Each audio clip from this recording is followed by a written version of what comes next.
और दोस्तों मैं सत्यव्रत सॉन्ग राइटर। हमारे गाना लिखो चैनल में सभी सिंगरों और सभी दोस्तों का स्वागत है। आज मैं इस वीडियो में लेकर आया हूं सिंगर अंकुश राजा के ट्रैक पर कुंवारे में गंगा नहिले बानी। इसी ट्रैक पर आर्केस्ट्रा गाना मैं लिखा हूं फुल और फ्री। मेरा ये लिखा हुआ गाना फुल और फ्री है दोस्तों।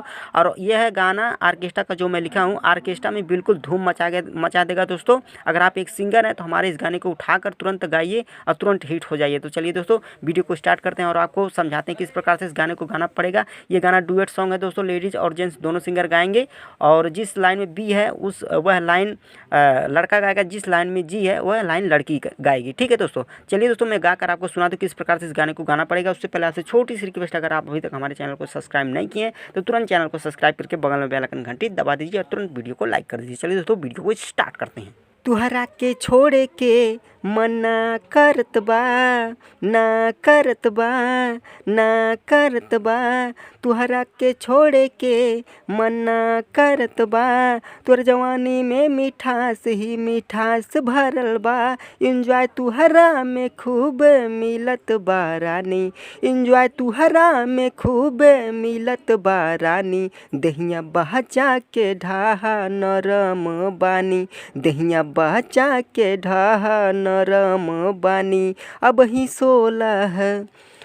16 साल के हम बानी, अब ही 16 साल के हम बानी। कपड़ा पे दाग लगे न पावे ए हमार राजा हो।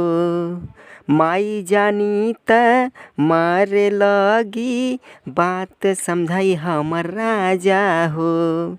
रोके टोके वाला काम काहे करत बाड़ू ए हो। ढेर दिन के बाद जब मिलत बाड़ू। इंग्लिश पी के दारू हम आइल बानी, इंग्लिश पी के दारू हम आइल बानी। दहिया बचा के ढाहा नरम बानी, दहिया बचा के ढाहा नरम बानी।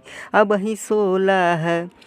ही 16 साल के हम बानी, अब ही 16 साल के हम बानी। दोस्तों अगर आपको कोई भी गाना लिखवाना है तो हमारे नंबर पर संपर्क कर सकते हैं। भाई अंकर जोश जागत बा, जब जब प्यार से छुआ तड़ा। बिन बियाहे पूरा माजा हमरा से तुलेत बड़ा। कबो न तुहरा के हम भुलाइब, जीवन भर तुहार साथ निभाइब। तुहरे सर पे हाथ धा के कसम खात बानी, तुहरे सर पे हाथ धा के कसम खात बानी। दहिया बचा के ढाहा नरम बानी, दहिया बचा के ढाहा नरम बानी। अब ही 16